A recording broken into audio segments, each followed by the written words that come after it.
of lawmakers calling for a ban on assault weapons. Democrats in the House are proposing a new bill that would restore and build on the assault weapons ban that expired back in 2004. So joining us is one of the congressmen behind that bill, Democrat David Cicilline. Congressman, thank you very much for being here. As we understand it, you're sponsoring this with Congressman Ted Deutsch. We've interviewed him many times because his district is Parkland, and he was down there, as we were, in the aftermath of the shooting. Look, the president doesn't support a ban on assault weapons. What are the chances of your bill? Well, I introduced the bill yesterday with 164 original co-sponsors, which is a tremendously strong showing of support. 6 of the 10 deadliest mass shootings in recent history were committed by someone who bought an assault weapon and committed tremendous carnage. So this is a real epidemic. We know the assault weapons ban worked because when the ban expired that was previously enacted, mass shootings increased by 133% in frequency. So this is something that is very specific. It can address this issue of mass shootings, eliminate putting more of these very dangerous weapons into our communities. And I'm hoping that this time will be different. You know, when the first assault weapons ban was enacted, it was after a number of mass shootings and there was momentum building. I think the young people of Parkland are going to help some of my colleagues find the strength to do the right thing and prevent these deadly weapons from being in our communities. So 164 co-sponsors, as you've just reported to us. How many Republicans? Those are all Democrats. I have been in conversations with a number of Republicans. As you reported already, Brian Mast has already expressed publicly his support for the assault weapons ban. Yeah, we just had him on. I'm sorry to interrupt you, but I think that's really relevant. We just had him on, and he shares your feelings. So can you do something in a bipartisan way with him? I hope so. I've spoken to him. I've spoken to a number of Republican colleagues who are reviewing the bill. I hope that they will join us in this effort. There are a number of good bills to help reduce gun violence in our country. I think the assault weapons ban is one of those, and I'm hoping it will be bipartisan and that will have the support of some of our Republican colleagues. Obviously, you need Speaker Paul Ryan's buy-in to even bring this to a vote. So where is he on this? We haven't heard from him. Well, you know, I think, again, this is, like so often is the case, it's going to require the continued engagement of the American people, demanding that Congress do something to keep our communities safe and to reduce the epidemic of gun violence in this country. And I think we're going to continue to see a lot of activism around the country, folks demanding that their members of Congress do something. There are a whole range of bills that are pending in Congress. Yeah. And I think, again, it's really going to be incumbent on the individuals who are here in Congress to listen to their constituents, to be sure that they're doing something. And we've just got to keep the pressure on. And this won't be easy.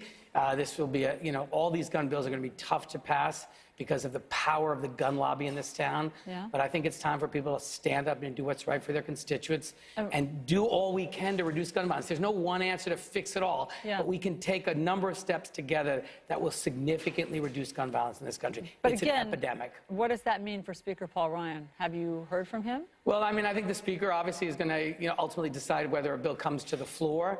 I don't think that the Speaker has expressed support for this bill. I mean, I'd encourage you to ask him because I think, you know, the support of the Republican leadership will make a difference. But look, it's no secret. We have not had a lot of support from our Republican colleagues on any of these measures. We have dozens of common sense gun safety proposals pending. We've been unable to get a single one of those brought to the floor for a vote. So I don't want to make this a partisan issue, but we have a long record of supporting common sense gun safety legislation, and our Republican colleagues have had a very long record of resisting that. So I'm hoping this will change and we can do this in a bipartisan way and do what's right for the American people. And I think the continued pressure from the public to demand action will help us in that effort. What about what the president said yesterday, which is don't be afraid of the NRA. Sometimes you have to fight them. They're not as powerful as you all think. I mean, that was basically his message to governors. What did you think of that?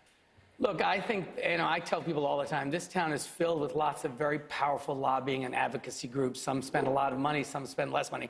The fact of the matter is it's up to the members of Congress to sift through these advocacy groups and these arguments and do what's right for the American people. So while the gun lobby is very powerful, every single member of Congress has the power to overcome that with his or her vote.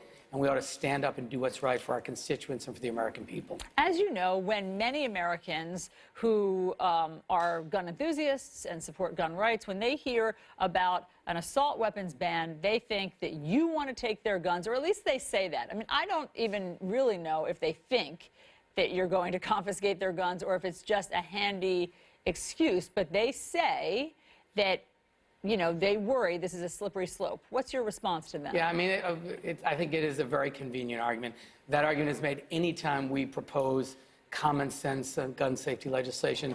The assault weapons ban would prevent the introduction of new assault weapons into our communities. It doesn't confiscate anyone's guns. So I think they've been very, very clever in that argument. Basically reject any common sense gun safety proposal because understand this is the first step of taking away your gun. I think it's been a very effective advocacy position and very, very effective in terms of their membership.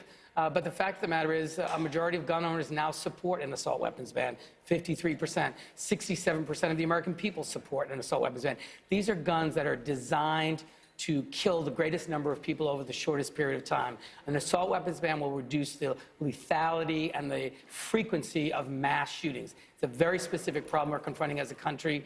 We have a responsibility to do something about it. The assault weapon ban that was previously enacted worked. We should do it again, and we should listen to the voices of these eloquent young people who are telling the adults, you need to stop talking about this and get something done. So again, everyone gets to keep their gun. The ban would not apply to any existing guns that people own, just for new guns. Right, which is exactly what the ban was when it was previously enacted by Congress. Yep. So this argument that someone's going to come take your gun, just not true. But let's reduce the number of and eliminate new guns, these very dangerous weapons coming into our communities. This is one step. There are many other things we can do and should do to reduce gun violence in our country. This is just one of them. Congressman Cicilline, thank you very much for explaining your proposal to us. Thanks for having me. Chris. All right, back